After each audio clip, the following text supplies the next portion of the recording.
Welcome to my channel, Acheno Ogola the Lawyer, Karibuni Sana. And today for Mentorship Wednesday, I have with me Jeremiah Rogito, and he is the CEO of Agripanda Consult Limited and also the project advisor for SNV, Netherlands Development Organization. He's going to be talking to us about agribusiness and the field of agriculture. Yes, and if you enjoy the video, like, share, and subscribe.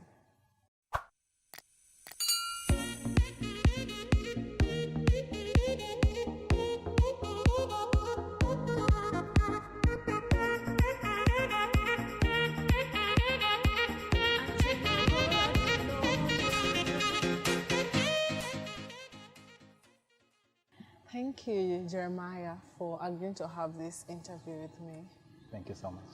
Yeah, so maybe first we could now talk about yourself. You could introduce yourself to my viewers, what you do in the various capacities, and also your career journey, how you've been able to reach where you are right now. Yeah, thank you so much for taking your time to interview me. I've been following your previous videos, and I must say they have been powerful. I've been interviewing very serious people. And for me to be here, it's indeed an honor. Yeah, thank you. Yeah, my name is Rogito, also known as Jeremiah. I work with SNV, Netherlands Development Organization, as a project advisor for a project we are calling Veggies for Planet and People that mainly works with youth and women in Kenya and Ethiopia. We're implementing this project in partnership with World Vegetable Center. So I advise the project mainly in Kenya and specifically concentrated around Western and Nyanza regions of Kenya. I also work with Agripanda Consult Limited as the Chief Executive Officer. And I currently also work with the Equatorial Hot Fresh as a board member for Partnerships, Innovation and Strategy, which is my previous employer. Okay. My professional journey? Yes, yes. Yeah, I was born in Kitale. For those who know, Kitale is in Trans Nzoia County, western part of Kenya. And Trans Nzoia is a rich agricultural region, mainly known because of maize. I'm also lucky because my parents have a rich agricultural background. They both studied agriculture at university level. But growing up, they were not in full-time employment, so they were actually farmers. And something unique about them is that their farming was not the mainstream farming that we expect in Trans Nzoia County. Okay. The growing of maize, I will see them grow crops that were a bit odd to the people at that time. In fact, we owned one of the largest passion fruit nurseries at that time. So I began developing an interest in farming at a very young age. I remember we used to be called kweka mchanga, we call it in Swahili kweka mchanga kwa tubes for the nurseries. And at that time, I was not being paid. My pay was to take my dad's phone at that time and play Space Impact or Snake, that used to be a very popular game around that time. So at that time, I continued to develop a lot of interest in agriculture. Spent 10 years in Kitale, and I joined high school. I was still very passionate about agriculture. They are very active in Young Farmers Organization. I remember serving as the organizing secretary for Young Farmers. And you'll understand Young Farmers is an affiliate of ASK. SK is Agriculture Societies of Kenya, which basically manages all the showgrounds that we have in this country. So when you hear of any showground, is managed by ASK, Agriculture Societies of Kenya, and Young Farmers is an affiliate. ASK is not a profit-making institution, but you will know people go to shows in numbers and pay a lot of money. So ASK makes a huge amount of money, but they just find ways to be able to use it. So as Young Farmers at that time, we were able to make use of that money at that time. Yeah. So, and I remember also we hosted the National Tree Planting Day when I served as the organizing secretary for Young Farmers. I joined campus to study agriculture. BSc Agriculture in Egerton, I think, is the premier agriculture institution we have in this country. And I enjoyed. But what became my turning point to desire to go into a different line of agriculture, which is agribusiness, is that at one time we were given some land by the university to practice farming. And we planted, we did pepper agriculture. You know, there's pepper agriculture and the real thing on the ground. So we did the pepper agriculture, we were making millions, but on the farm we couldn't make much. So I realized it's not just about agriculture, just growing, but we need to focus also on the business side of it.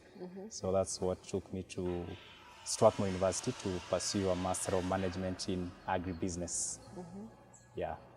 I also have additional certifications on project management, but professionally I did my industrial attachment in AAA Growers, which is a large commercial farm, and it deals with a lot of crops for export markets. Then I also My very first application, I remember, I got that job to work with One Organic as a salesperson to sell fertilizer. Okay. But unfortunately, 3 weeks into working that job, I never sold a single fertilizer. And that's how I parted ways with sales. Maybe I should try other things like marketing or such. Okay. Yeah, I've worked with Think Organic Kenya, Weltunga Hilfe, which is a German organization, Equatorial Hot Fresh, and currently with SNV Netherlands organization. Okay. Yeah. Wow, that's a really rich introduction. Thank you. I'm sure my viewers are now looking forward to understand actually now what both your companies do in terms of course, you've said the one for Netherlands, it's working with women and youth. And the youth in the field of agriculture. Sure. Yeah, so maybe you could expound more about that and also on the other, it's called the second one? Agripanda concept. Yeah, Agripanda, yes. Thank Absolutely. you. Yeah. Yeah, thank you. For SNV, it's a vegetable project, as I mentioned, veggies for planet and people. So we are promoting regenerative agriculture practices, practices more aligned to agroecology. So less use of chemicals and fertilizers, but more use of inorganic fertilizers. We're working mainly with youth and as a result hoping to create employment, which is my personal passion as well. In fact, my master's dissertation was on issues of youth in agribusiness. For Agripanda, which is a business, we mainly do consulting. And if you've read the agency theory or the law of minimum reward, the employee will want to do the least amount of work for the maximum reward. Yes. While the employer will want the employee to do the most amount of work for the least reward. So for consultants, what they do, they want to use the least amount of effort to get maximum reward. Yeah. Yeah, but I mean, as we go along talking about agribusiness, we'll get to understand there are immense opportunities in agri, and especially for Equatorial also, where I serve as a director for partnerships and innovation, where our main crop is passion fruit for local, regional, international market. I mean, there's great potential in agribusiness, which is greatly untapped. Oh, wow. Yeah, as you've said, it's greatly untapped. So maybe now you could explain to us what is agribusiness all about? Because I'm sure people are like, there's agriculture, then there's business. How do the two merge, and what does it entail? I remember from high school, we used to be, when I studied in St. Joseph Boys High School, Kitale, at that time, which was in terms of numbers of students, it was the largest in this country. And I had the opportunity to be taken to an agriculture class. And the agriculture class, the agriculture was defined as the art and science of crop and livestock production. And agribusiness looks mainly at the business side of these two things, crops and livestock. Okay. And agribusiness mainly in the recent days, we are looking at it in terms of the entire value chain. And in agribusiness, there's a lot of things. In terms of crops, there is a wide variety of crops that we can talk until the cows come home. Even for livestock, there's a number of livestock that you can be able to keep in agribusiness. Yeah. Okay, maybe now we could talk about the role of agribusiness in developing countries, because one of the major, let me say, outcries of Kenyans, they feel that Kenya is rich, you know, it has potential in producing a lot of agricultural products, but we do not see that actually being maximized. So what is the role of agribusiness in developing countries? Absolutely. Food is very important. People must eat at all times. In fact, when you talk about the basic needs, food is one of them. So people at all times must be able to access food at some point. In fact, in the times that we just living through that now COVID, any country contemplating lockdown must first consider the issue of how their people will be able to access food. So we looking at specifically developing countries. For Kenya, for instance, the agriculture contributes the largest GDP, both in terms of mainstream on-farm production and other allied practices like processing and such like. Kenya, comparing with the neighboring countries, Kenya has the least amount of arable land for production. We're looking at 25% that is available for crop and livestock production, that is agriculture in general. Comparing with our neighbors, Uganda and Tanzania, which are playing at 88% and the other 95%. Wow. So, and even for Kenya, you'll see most of the arable land now, people are going into setting up high buildings. Yeah. Areas like Kiambu, which used to grow a lot, now it's put on.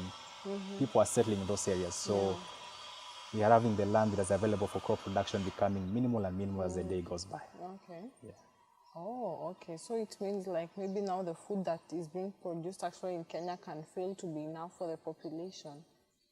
Absolutely. You've had a lot of times of Kenya importing food from neighboring countries and also from as far as Mexico sometimes, and talking about maize and South Africa and many countries. So we've not get to a place that we are completely food sufficient. We're producing enough food to be consumed locally in Kenya. Yeah, although the general perception talking about food in Kenya, we're talking about maize, but for a balance diet, we have a whole list of crops that need to come into play for you to have a balanced diet. Wow, wow. And maybe now, what's the place of agribusiness actually in the development of our country? Because now you're saying, of course, we are still buying food. And how does agribusiness contribute to the development of, or maybe the GDP of an economy? Yeah. I mean, there are so many ways in which agriculture can come into play. Yeah, when we're studying, we used to be told that agriculture is one of the largest foreign exchange earners for our country in terms of earning foreign exchange. I think the most important thing for any government that is in place is to ensure that their citizens are food sufficient. That is very important because a healthy nation is a working nation. If you cannot eat, you cannot be able to work. Even the people working on the cameras right now and yourself, if you have not eaten or you have no plan of eating after this, then your energy levels are a bit low. So there is a big place that agriculture plays for the development of the country. Absolutely. Yeah, maybe now we could talk about how students, especially maybe now in high school, can actually identify their passion in agriculture and turn it into a career. Because you see, at least you were able to identify it earlier. And now what maybe could be your advice to students who are studying agriculture at the high school level? For us who work in development world, we promote a lot of value chains. And I was completely touched one time when I was implementing a USAID program, working with the Kotora Hot Fresh. Worked in different roles. By the time I was leaving as agribusiness advisor, and I remember our office was in Eldoret at that time, Zaburi Business Center. And second senior most person in the organization reporting to the CEO. And I remember there was a particular youth farmer who would bring his produce each and every single week. And this youth farmer would come with his own pickup, come deliver his produce. My office was not far from the accountant, so I could see him get paid. His weekly salary was actually my monthly salary. In fact, if you wanted to calculate my monthly salary at that time, just go and check the peak production of passion fruit, how many kilos someone can get, multiply that by 80 or 120, and you get my salary that day. But I think there is immense potential in agribusiness. Looking at production, the young people can be able to tap into production, specifically for this young person. I know there's a lot of talk around that youth should be more engaged in other sections of the value chain, but I'm a strong defender of youth being involved in production because myself, I'm a farmer and I produce, and I know if you are in production, you almost control the entire value chain. And unless we are producing food in laboratory, at some point we must get to the farm and get our hands dirty. But if we continuously depend on on-farm production, then people must be involved in production. You get into the other segment of the value chain, whether it's in input supply, supplying inputs to farmers, there's great potential in that. I know one time when there was a food shortage in this country, the deputy president said, what we have in Kenya today is not food shortage, what we have is an issue of distribution. And you see that a lot in this country. You go to Nyandarua, they are producing a lot of horticultural produce. The neighboring county of Baringo, there are people who are dying out of hunger because of hunger, just in the neighboring counties. So there is immense potential, specifically in the aspect of distribution, that the young people can be able to tap in. There is immense potential in marketing. I said I work for Equatorial Hot Fresh as a director, and getting fruits from Eldoret, the farmers deliver them to our collection center at 80 shillings. Just getting it to the local market in Nairobi, we're making a profit of up to 30 shillings a kilo, where there is immense potential also in distribution and marketing for the young people to tap in. I mean, in general, across the value chain that you're looking at in agribusiness, young people can be able to tap in so many ways. Yeah, so actually those who study agriculture should not feel like they should only just maybe be involved in the production. There are various ways in which they can be involved after studying the agriculture, right? Absolutely. And as I mentioned, we also in consulting, and consulting is where you use the minimum effort for maximum reward. So there's also a big opportunity in there. For this year specifically, talking about Agripanda, we're not taking any more assignments. Of course, business has been tough for everyone in the midst of COVID-19. But what we are seeing in the market in general in Kenya, we have more and more people being interested in farming. Oh, yeah. We have so many people calling us, they want to invest in 50 acres, 100 acres. And investing on farm production it's quite a tedious process. So we have not been so keen on taking such opportunities, but we are seeing those opportunities becoming increasingly more and more. Yeah. So it's something that we are considering also in our strategy as a company. Wow. Yeah. That is really lovely. I'm enjoying the conversation because honestly, I'm so poor at the knowledge of agriculture. I've never been to an agricultural class, but I think this information is very useful, to help the young people, especially who are the majority and who cry out they don't have jobs, to see in the areas they can invest in. Absolutely. Yeah. Now maybe we could talk about the risks associated with investing in agribusiness, because we hear sometimes people say, they've planted this amount of crops in large acres of land and then all of it goes to waste. So maybe you could advise the best considering now you're a consultant, you will be knowing the best methods of doing agriculture. As you're also saying, with the Netherlands organization, you're trying to minimize the use of chemicals. Yeah. The best ways of actually investing in agribusiness. Absolutely. Yeah. Everything in life is a risk. If we begin talking about risk, you will not invest in anything. Yeah. You will not do anything in life. Even us seated on this chair, we are not sure when any time it can fall down and we are seated down. Or even this ground that we are seated here can open up and swallow us. So everything that we do in life is a risk.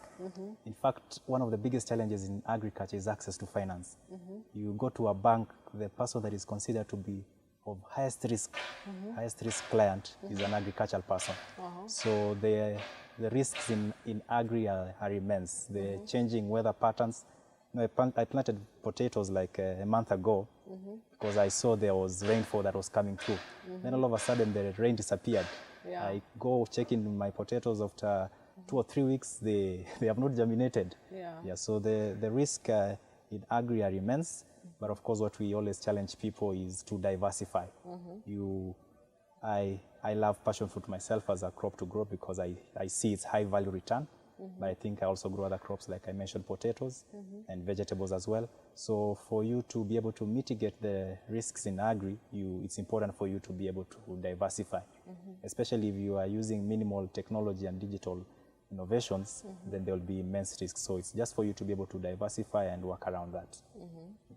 Maybe now, what would you say about the use of chemicals in growing crops, because I think also that has been a large contributor to maybe some of these diseases that we have. What could be your comment on that? Yeah, that's a very difficult question to ask a young man because why so? One of the biggest companies in these countries are those that deal with seeds and chemicals. Wow. So what I comment here may make me not get a job in future. But I'll share my personal thoughts around that. I mentioned I worked for one of the largest export farms we have in this country. Triple A has a farm spread across this country, and I worked in their largest farm. And there was heavy use of chemicals. I don't want to talk much beyond that. Yeah. But based on my life experience, I've worked mainly on issues towards agroecology. And I think what is agroecology? Mainly use of organic farming, what we mentioned, less use of pesticides and more use and these organic fertilizers, and using more of the common manure that we know. Good thing about that is that the soil will be productive for a longer period. For use of these chemicals, that sometimes you need to keep on working on the soil for it to produce for you. But if you use these other organic farming, the farm produces for a longer time. It produces much healthier crops. And in fact, the people that eat foods that are produced in organic ways, they are much healthier compared to those who eat in those other ways. But as I mentioned, it's there's always the advantages and disadvantages of it, and depending on which angle you are looking at it, it will affect which direction you'll take in your crop production system. Wow. So maybe now we could talk about questions that people should ask themselves before venturing into agribusiness, because of course you've said there are risks involved, and maybe now should we say that agriculture or agribusiness is for everyone? because I think the amount of, let me say, checking up, because I think you usually go to check up on your plants and your plantation generally. So what would you say about assessing whether you are an entrepreneur or not in the field of agribusiness? As I mentioned, there is immense potential in agri. Looking at the entire value chain, there is a place that each and every person can be able to tap into and get the maximum reward. It's for you to map out your market, and especially for SNV, which I work for, Netherlands organization. One of my biggest roles as a project advisor is to look on issues of markets, because market is the driver of the value chain.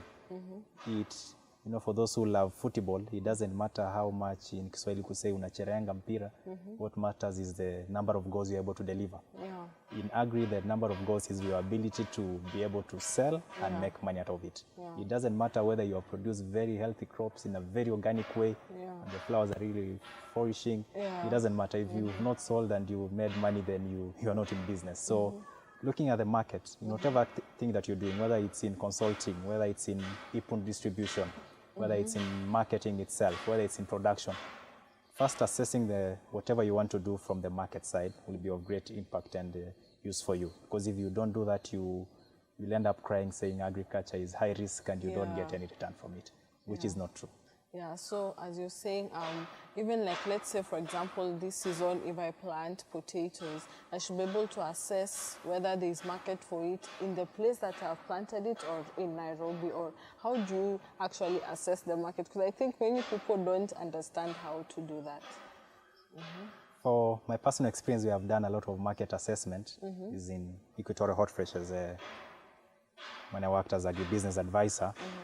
And most people you cry, they want international market. And I'm just sharing my personal thoughts. You may have your own views as well, such as my own thoughts. For international markets, let's take, for instance, what I'm very proficient in, passion fruit. You could get up to 200 or even 300 shillings a kilo. We get the produce, the farmer delivers the produce to us at around 80 shillings a kilo. You see that margin is so big. But for you to be able to deliver even a single kilo of passion fruit to the Belgian market or any European market, the amount of effort that you will have put in it is immense. Because for you to get that particular quality to be able to get into the international market, it's quite an uphill task. But looking at the local market, which I already mentioned, just the farmer delivers into us, we package it in bags and send it to Nairobi. Huge returns of up to 30 shillings or even more a kilo. What about the African market, considering there is COMESA, ECOWAS, and SADC? Are you also able to do inter-country, type of sales? Absolutely, that is very possible. And even with the coming up of activities like the African Continental Free Trade Area, it's opening up opportunities for African farmers and for Kenyan farmers as well. You might be aware that the majority of the onions consumed in Kenya are imported from Tanzania. So, and many crops that they just keep revolving around. A lot of eggs we have in Kenya coming in from Uganda. So so if you're able to map out clearly the markets and understand what consumers need at what time, then there is immense potential in agribusiness, and specifically for anyone who wants to get into it.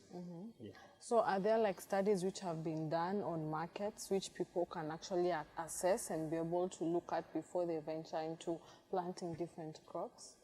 Absolutely. In this digital era, there's a lot that has been written on agri. So if you just got into the net, you get a lot of that. In Agripanda, we also do a lot of issues of markets. So if you got into our site, you'll see we continuously track markets across various towns in Kenya, major towns. And a lot of organizations are working around the issues of markets. Even development organizations, if you notice in the recent past, they are saying they are moving from aid to trade. And for you to be in trade is the issues of market. So there's a lot of studies and a lot of things that has been written. If you walked into any site online, depending on what you want to search, you will get a lot of information on issues of markets and trade specifically. Wow. I feel like there's a light bulb moment. I'm learning so much. Okay, so maybe now we could talk about the issue of greenhouse farming. I had not mentioned it in the questions, but I've thought about it and I've realized many people are venturing into it. Maybe you could now tell us what greenhouse farming is about, if all types of crops are suitable for greenhouse farming. Yeah, greenhouse farming is a growing interest. There's a friend of mine who wants to invest in a large land. He asked me a few weeks ago to go and assess the land. He's already set up 100 acres of potatoes, setting up another 100. He called me to assess a 50-acre of land that he wants to get into agribusiness. And one of the places that he has a lot of focus is on the greenhouse. I could see while talking to him, because I wanted us to focus more on the outside, but he wanted to focus really on the greenhouse. And it's true, there's a lot of immense potential in greenhouse farming. I grew up as well. Most of my academic fees I received from my parents working on a greenhouse. And there are various crops that do well on a greenhouse. You can do flowers in greenhouse, but for market you need to be very clear on the market of flowers, because you will see the people who are doing greenhouse flower farming are mainly the big players in this country. Yeah. There is a lot of immense potential doing chilies, capsicum, that is the correct term I was looking for. Yeah, capsicum. And then also we can do tomatoes. I mean, there's a whole list of crops that you can be able to do in a greenhouse. Most of the greenhouses as well are used for nursery preparation, nursery production. One of the places that you can get a lot of money in any value chain is the issue of seed. And so seed going all the way up to seedling, there is a lot of money that you can be able to get from that. So in your nurseries also you can consider that. For passion fruit, which I said I'm quite proficient in, the returns from nurseries is almost double or more from the actual production on farm. Wow. And that is mainly done on a greenhouse. Wow.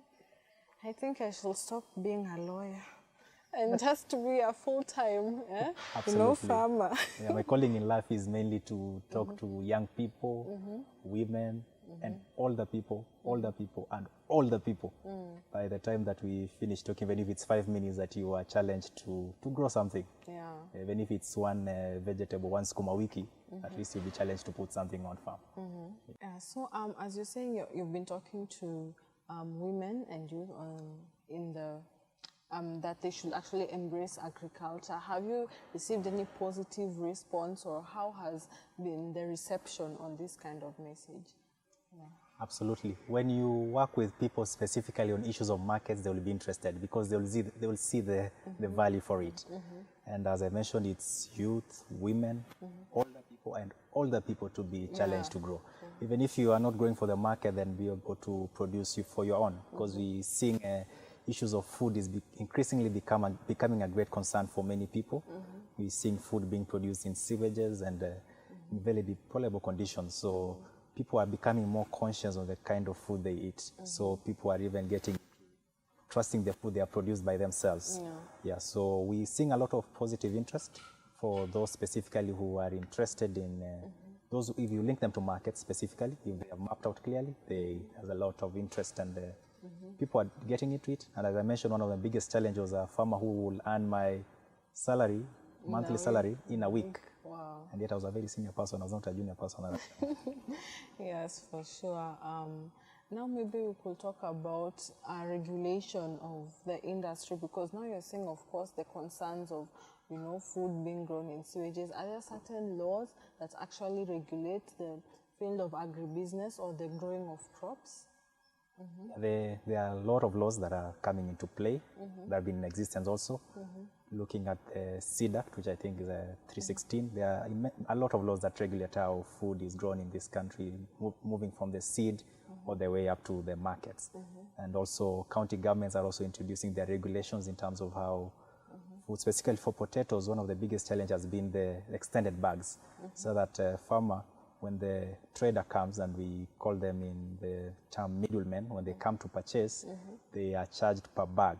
And so for a bag that ideally should be 50 kgs, they stitch them until it becomes over 100 or almost up to 200 kgs a bag, and the farmers get a very minimal amount of that.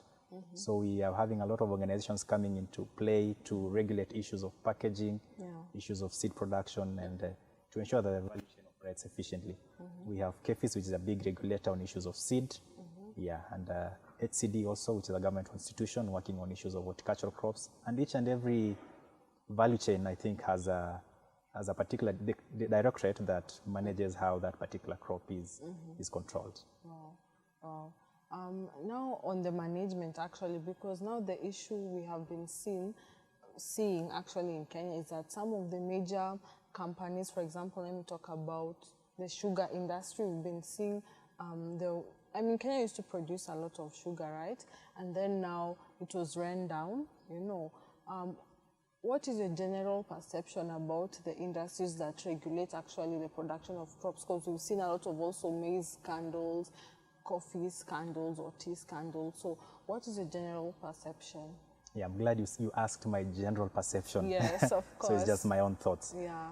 Yeah, I've been working in the region of Kakamega for quite some time, over 2 years now. And I've been one of the biggest defenders of talking to farmers to move from sugarcane production to high-value crops, whether it's when working with Weltunga Hilfe in sweet potato, for farmers to move from growing of sugarcane to get into sweet potato. So I'm one of those people that you could say are disrupting the region in terms of what is ideally been grown there for quite some time. Talking to farmers also to move from sugarcane to passion fruit, which is a high-value crop, and various other crops. So yes, we have very good laws in place, but I think we failed in terms of enforcement, and that is my general perception. And we keep on updating the laws, but we are not doing so well in terms of how those laws are enforced. So as a result, the value chains keeps on struggling, and I think people develop laws so they picture how they are going to benefit from that law, and they work around it. So not really looking at the farmer. But I'm glad that increasingly the government and other partners are looking at farmers as very important people in the value chain and stakeholders. So we are having a lot of farmers' inputs and what they generally will wish to see taking place being incorporated in agribusiness. Okay. Yeah. Okay, that's really nice and encouraging that now that you say that. And now that you're talking to many farmers, you know, across the board, what is the general perception of farmers? You know, do they feel that they're getting value for what they're growing? Because sometimes you see some farmers actually crying out that, you know, they're not getting value for what they're actually producing in their farms. Yeah, depending on how you did your value chain mapping, it will affect how you will end up in the value chain.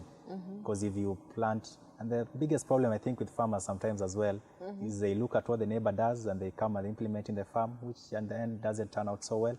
You don't know which practice the other person decided to use for the farm, and you're using a complete different practice. So what you get at the end of it is a bit different.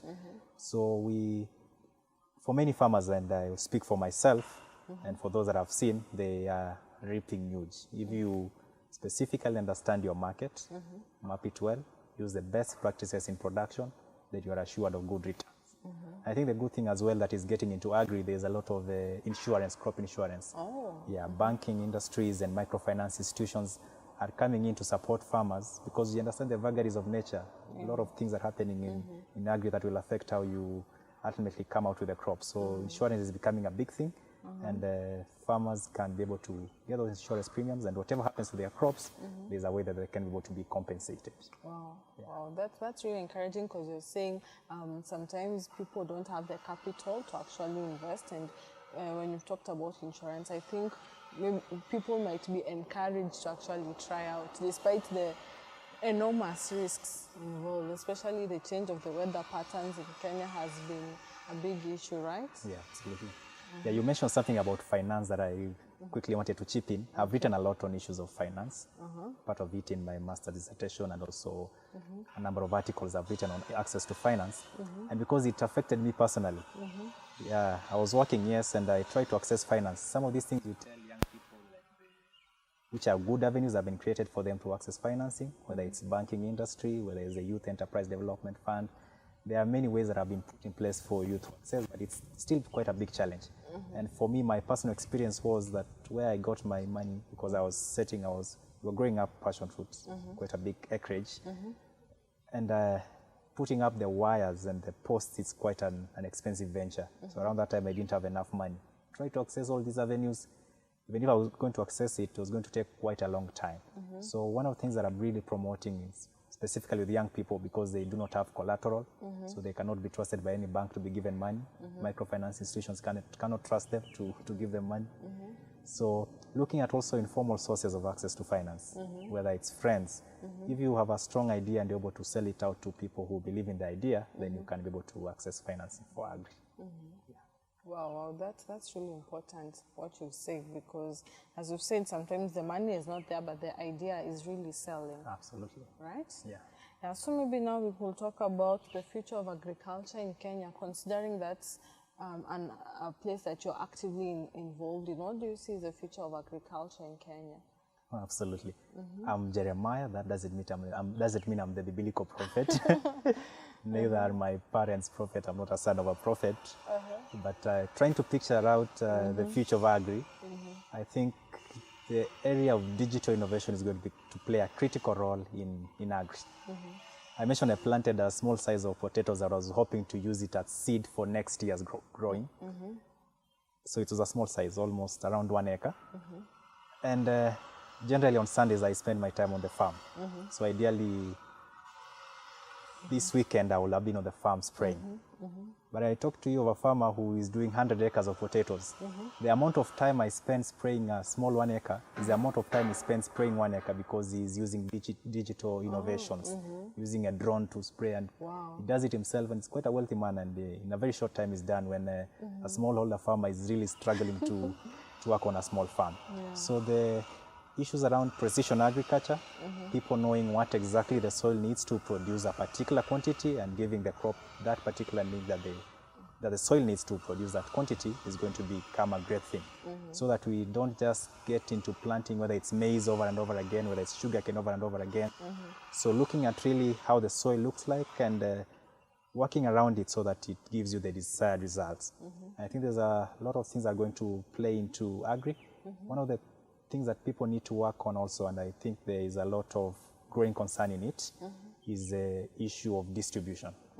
As I mentioned earlier, when Kenya had something called a food shortage, the deputy president came out and said what we have is distribution challenge. And you'll be shocked to understand that people die, a lot of people, millions die of hunger every year. But there is no food shortage in the world. There is a lot of food being produced in the world. But now that in some places we have excess that is wasted, and in some places there is none. So we're able to bridge the gap in terms of places where there is lack of food, so they're able to access where we have excess being produced. And I think that's going to be a great area. And we see a lot of development organizations and banks financing that line. People who are working around the line of distribution from the farmer to the market. It's becoming a great concern.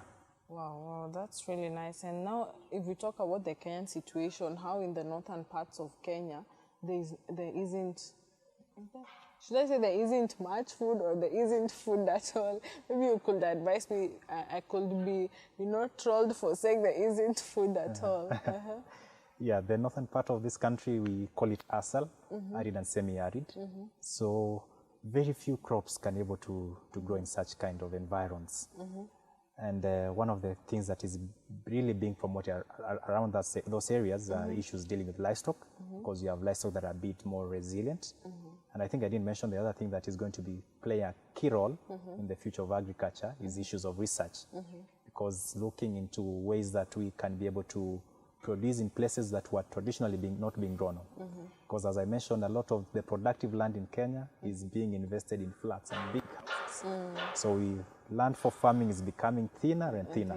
So I think there's an interest for a lot of research to see that places which are not productive, we get crops that can be able to produce in those areas. Another very important thing I didn't mention is that I'm a strong defender of on-farm production. There is a lot of talk that youth, they cannot access land, but I'm a strong defender of on-farm production. And as I mentioned earlier, unless we are producing foods in laboratories, then people need to get dirty. They need to get to the farm. So in future, if people are able to produce food in labs, I think it's better. People will be less dirtier and they'll be able to eat much food. I don't know about the health concerns about that, but I think it's something that will be coming up in the future. But of course, we know food that is grown organically beats all types of foods, Absolutely. Yeah, because even I've been seeing production of some certain types of medicines with some certain types of plants, where you actually can take those plants themselves and you get healed naturally. Absolutely. Yeah, something that we are promoting also, working with vegetables. We're implementing a project in Kenya and Ethiopia, as I mentioned, in partnership with World Vegetable Center. You know, the most important thing about the vegetables, traditional vegetables that we're promoting, some of them have a medicinal value, which the farmers can, and all the people in general can be able to tap into the medicinal value of it. Thank you so much, Rogito. And now we're moving to the final part of our discussion. Maybe you could just share your parting shot or your closing remarks on this. Yeah, thank you so much. I've been waiting for this moment. I'm not used to cameras and lights. So I've really been waiting for the parting shot moment. You know, yesterday we were hosting a dinner and we invited one of the speakers, Ezra Chiloba, to speak.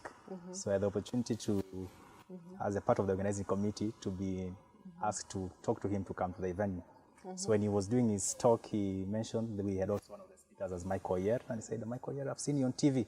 Then he mentioned as well that preparing for this event, I was invited by Jeremiah. I've never seen him. Then guys were joking, you've seen other people on TV, you've not seen Jeremiah on TV. Then he mentioned there are many kinds of TVs, WhatsApp TVs, YouTube TVs. So now I'll see you on YouTube TV. YouTube TV, absolutely. And because I'll be more on YouTube TVs now, I have developed something we call the 4 Ds in agricultural success. And each of these Ds stands for the D that I scored in campus in first year and fourth year. I got 4 Ds, so I've derived the 4 Ds from that. I learned Ds is not a good thing to get, but at least I scored all those grades from A to D, apart from an F. So the first thing is that we need to dream big. You just need to dream. You need to have the idea and dream it big. Number 2, you need to be determined in whatever you want to do. Whether it's crop production or it's consulting, you need to be determined. And as I mentioned, and as you mentioned, in agri there's a lot of risks. And to mitigate those risks, then you need to diversify. And lastly, I am a Christian, and I believe in the power of divinity, that God is the ultimate source of everything.